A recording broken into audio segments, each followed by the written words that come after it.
Բարև ձեզ հարգելի հայրենակիցներ։ Չնայած նրա, որ իրավիճակը շատ ակտիվ շարունակում է զարգանալ եւ սրվել Մերձավոր Արևելքում Իրանի շուրջ, մենք իհարկե ձեր հետ միասին չպետք է ուշադրությունից կորցնենք ուրիշ կարևոր զարգացումները եւ փոփոխությունները տարածաշրջանում։ Այդ թվում մենք հիշում եք, որ ակտիվորեն հետևել ենք եւ շարունակում ենք հետևել Թուրքիայի եւ այս դեպքում կոնկրետ Հունաստանի, ինչպես նաև Կվիպրոսի ուղղությամբ զարգացումները եւ պետք է արձանագրենք, որ Թուրքիան բողոք է հայտարարել պաշտոնական եւ դժգոհ է Հունաստանի նոր կարևոր որոշումից։ Այդ որոշումը ներառում է հետեւյալը, որ կղզու վրա, որը Կարպատոս է կոչվում, որը, այսպես ասեմ, ամենաարևելյան հատվածում է գտնվում Հունաստանի, բայց երկրորդ շղթան է դա կոնկրետ կղզիների, այսինքն ամենամոտը չէ Թուրքիայի մայրցամաքին, ցամաքային հատվածին, այսպես ասեմ, ապա այս իրավիճակում փաստացի այդտեղ Հունաստանը որոշել է տեղակայել հակաօդային պաշտպանության համակարգներ։ Պատրիոտ համակարգների մասին է խոսքը ամերիկյան։ Պաշտոնական պատճառը Մերձավոր Արևելքից եկած վտանգներն են, այդ թվում բալիստիկ հրթիռները, այդ թվում ԱԹՍ-ները։ Գիտեք, որ օրերս հարվածներ են հասցվել Կիպրոսի ուղղությամբ հենց եւ Կիպրոսում փաստացի այդպիսի վտանգներ ձևավորվել են։ Եվ Կիպրոսի ուղղությունով նաև կան հետաքրքիր զարգացումներ։ Հիմա կանադառնանք դրան, բայց առաջերտին ասեմ, որ Հունաստանը օգտագործելով պահը, տարեք ուղիղ ասենք, եւ իրոք արձանագրելով, որ կա իրանական վտանգ, տեղակայում է, որոշում է կայացրել այդտեղ տեղադրել այս հակաօդային պաշտպանության համակարգները, որոնք միևնույն ժամանակ կարողանան ապահովել անվտանգությունը Իրանի սպառնալիքներից, բայց իրականում նաև Թուրքիայի։ Ինչու՞մ է խնդիրը։ Այդ կոնկրետ կղզին, Կարպատոսը եւ մի շարք ուրիշ կղզիներ Հունաստանին փոխանցվել է 1947 թվականի պայմանագրով եւ դեռ Լոզանի պայմանագրով 1923 թվականի այդտեղ կղզիները դեմիլիտարիզացված կարգավիճակ պետք է ունենան, ինչ որ հատված կղզիների, այդտեղ ծանր տեխնիկա չպետք է լինի, բայց դա 100 տարի առաջ է այդ պայմանագիրը կնքվել, կասեմ ինչ նկատի ունեմ, երբ ասում եմ 100 տարի, որովհետեւ ծանր տեխնիկան այն ժամանակ եւ այսօր տարբեր բաներ են, հա, դա արձանագրենք, բայց զուգահեռ դրա այդ կոնկրետ Իտալիայի կողմից փոխանցած Հունաստանին կղզիներին, որոնց շարքում է նաև Կարպատոսը, պետք է ապա միլիտարիզացված լինեն։ Հիմա Թուրքիան պնդում է, որ Հունաստանի կողմից այդ կղզիների վրա հակաօդային պաշտպանության համակարգ տեղադրելը հակասում է այդ պայմանագրին եւ խախտում է այդ միջազգային պայմանագիրը։ Իսկ Հունաստանը համարում է, որ որևէ կերպ դա չի խախտում, որովհետեւ ապա միլիտարիզացված տարածաշրջանը չի նշանակում, որ ինքը ինքնապաշտպանության հնարավորություններ չպետք է ունենա, իսկ հակաօդային պաշտպանությունը դա պաշտպանողական հնարավորություն է եւ ծանր տեխնիկայի ուղղությամբ չի անցնում, որովհետեւ դա հարվածային չէ, որ համարվի ծանր տեխնիկա։ Այսինքն զուտ միջազգային իրավունքի տրամաբանությունից այստեղ խնդիր է ձևավորվում, թե ով ինչպես է հասկանում այս հարցը։ Բայց տեսեք, կարծես Թուրքիան եւ Հունաստանը ՆԱՏՕ-ում են։ Կարծես այս իրավիճակում, երբ երեք նաեւ Թուրքիայի օդում երկրորդ արդեն բալիստիկ հրթիռը խոցվեց ՆԱՏՕ-ի հակաօդային պաշտպանության միջոցով եւ փաստացի Թուրքիան է հենց վտանգված իրանական այդ հարվածներից, այդ թվում Կիպրոսում էլ տեսավ Թուրքիան իրավիճակը, այսինքն ինչ խնդիր, որ դաշնակիցդ ՆԱՏՕ-ով ունենա այդտեղ հակաօդային պաշտպանություն։ Իրականում խնդիրը ակնհայտ է, որովհետև Թուրքիան դա պատկերացնում է ինչպես իր հանդեպ վտանգ։ Թուրքիան փաստացի օրակարգում ունի եւ ենթադրում է, որ կարող է լինի ռազմական գործողություններ Թուրքիայի եւ Հունաստանի միջև։ Եվ եթե լինի այդպիսի ռազմական գործողություններ, այդ կղզիների հակաօդային պաշտպանությունը Թուրքիայի համար լուրջ խնդիր է։ Այսինքն Թուրքիան բացահայտ պատրաստվում է այդ սցենարի համար եւ հիմա պահանջում է, որ չլինի այդտեղ տեղակայված հակաօդային պաշտպանությունը։ Հունաստանը, ասեմ ուղիղ, ճիշտ է օգտագործում պահը, Սա է ինչպես է պետք օգտագործել պահը, եւ հիմա տեղակայում է այդտեղ հակաօդային պաշտպանության համակարգներ։ Կարծում եմ, որ նույնիսկ պետք է ընդլայնել եւ եւս մի քանի տեղ տեղակայել այդտեղ կղզիների վրա։ Որովհետև մենք ձեր հետ խոսել ենք, Աքիլևսի վահանի մասին խոսել ենք, պաշտպանելու այդ հակաօդային պաշտպանության համակարգերի գաղափարի մասին, որը պետք է ձևավորվեր միասին Երուսաղեմում անցկացված եռակողմ հանդիպումից հետո, երբ ձևավորվեց Իսրայել, Կիպրոս, Հունաստան եռակողմ դաշինքը, ապա այդ դաշինքը առաջերտին պետք է ներառի հենց Աքիլևսի վահան հակաօդային պաշտպանության համակարգ, էշելոնացված մի քանի շերտերից բաղկացած հակաօդային պաշտպանության համակարգների ձևավորումը, որը փաստացի պետք է ընդգծվի, որ սա զբաղեցնում է կարևոր տեղ, հենց նաև այն տեսլականի մեջ, որը ունի Հունաստանը մինչև 2030 թվականը, որ պետք է ամբողջությամբ իր հակաօդային պաշտպանության համակարգով ձևավորի այդպիսի հզոր հակաօդային պաշտպանության գոտի։ Եվ դա Իսրայելի համար էլ շատ ձեռնտու է։ Զուգահեռ դրա Իսրայելը իհարկե պատրաստ է աջակցել, ոչ այս պահին, բայց ընդհանուր առումով Հունաստանին, որ Հունաստանը այդ միջոցները զարգացնի։ Եվ համոզված եմ, որ երբ հիմա տեղակայվի այդտեղ այսօր Patriot համակարգները, ապա ապագայում կարելի է տեղակայել ուրիշ համակարգներ, այդ թվում կոնկրետ լազերային հակաօդային պաշտպանության համակարգները, որը ունի Իսրայելը եւ կարող է նաեւ վաճառել, ոչ միայն կարող է, դա պայմանավորված է եւ դա լինելու է, վաճառելու է կոնկրետ խոսք է գնում հենց Հունաստանի ուղղությամբ։ Այսինքն, հարգելի հայրենակիցներ, եւ դա շատ կարևոր է նշել ձեր հետ միասին, որ փաստացի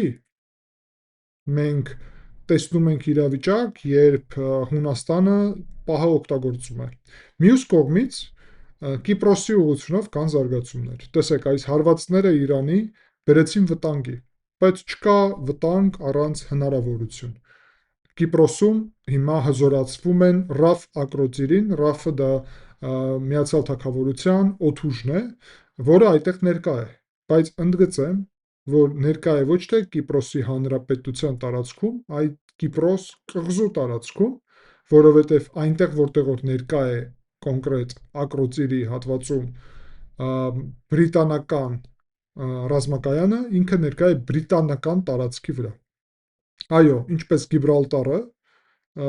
Գիբրալտարի նեղուցում բրիտանական տարածք է, այդպես էլ կոնկրետ RAF ակրոցիրին այդտեղ Կիպրոսում բրիտանական տարածք է։ Եվ հզորացվում է այն ուժերը, բայց ոչ միայն այդ ուժերն են հզորացվում, հարգելի հայրենակիցներ, այդտեղ ուղարկվում են հիմա եւ նախագահ Էմանուել Մակրոնը,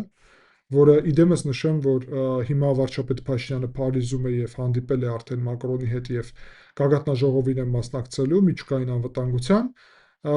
նախագահ Մակրոնը այսօր հաստատեց, որ արդեն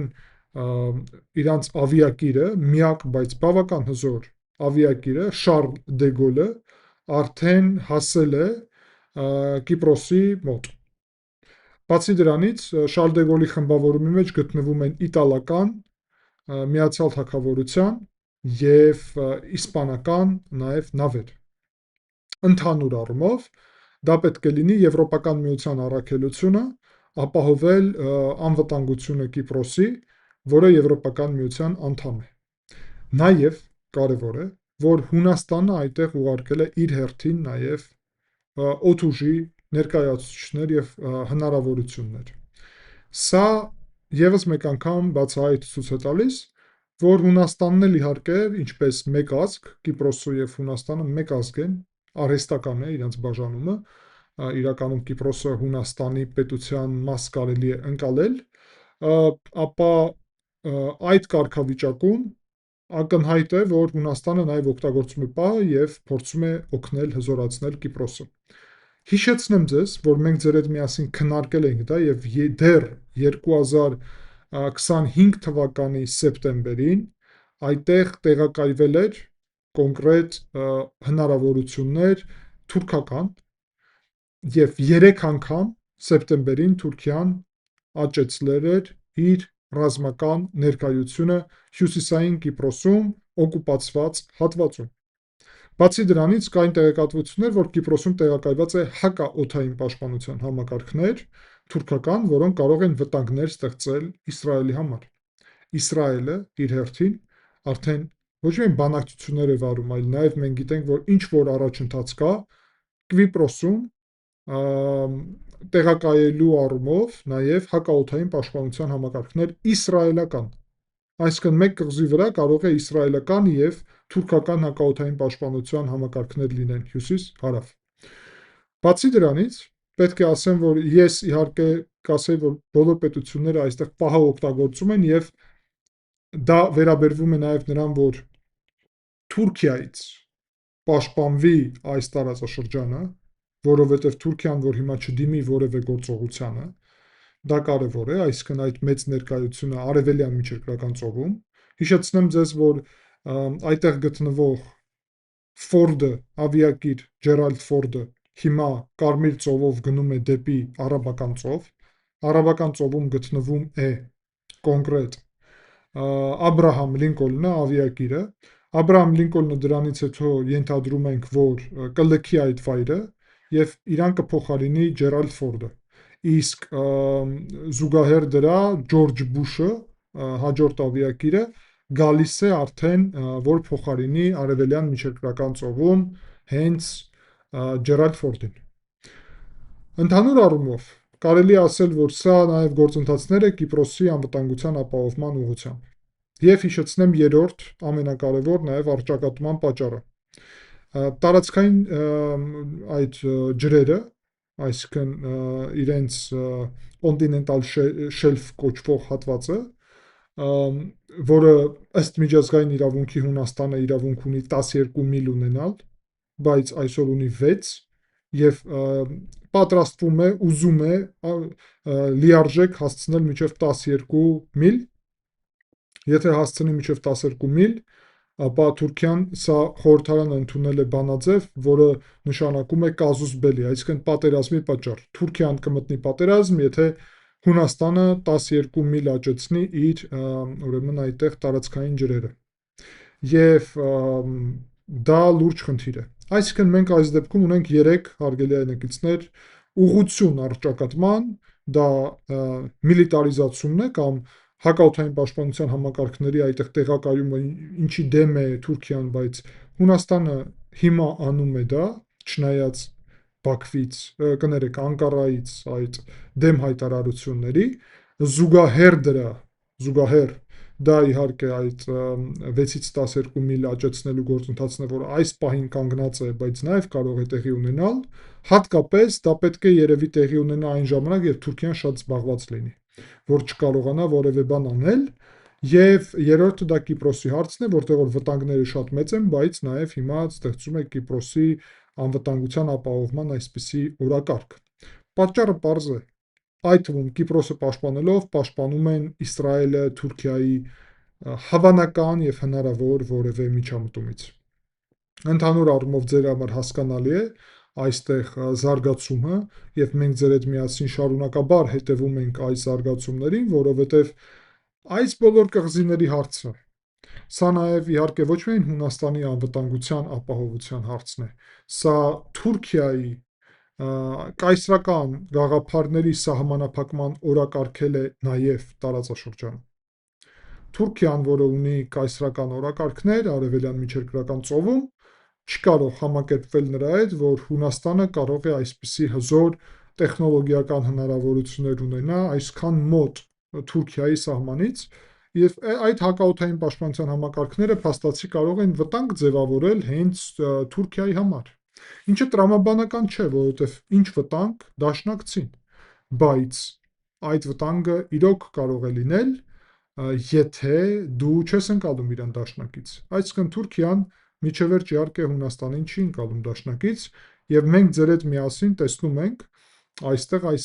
զարգացումը, այս վտանգը, եւ համարում եմ, որ շատ կարևոր է հետևել այս զարգացումներին, որովհետեւ հիմա Հունաստանը շատ ճիշտ պահն է օգտագործում, որ պատճառաբանելով Իրանը հակաօդային պաշտպանության համակարգներ այդտեղ տեղակայի, Եվ դա փաստացի ևս մեկ օրինակ է, ինչպես է պետք ճիշտ ժամանակը օգտագործել։ Կշարունակենք հետևել հարգելի այնեկիցներ այս բոլոր զարգացումներին։ Շնորհակալ եմ ձեզ ուշադրության համար։ Չենք մոռանում անպայման լայքել այս վերլուծությունը, գրել ձեր կարծիքը մեկնաբանություններում, բաժանորդագրվել, դառնալ ալիքի անդամ, անդամակցել ալիքին, դա շատ կարևոր է։ Դրա միջոցով դուք կարող եք աջակցել ալիքին եւ շնորհակալ եմ բոլոր նրանց, ով արդեն դարձել է ալիքի անդամ, դա կարևոր ձևաչափ է ալիքի աջակցության։ Կհանդիպենք, ցտեսություն։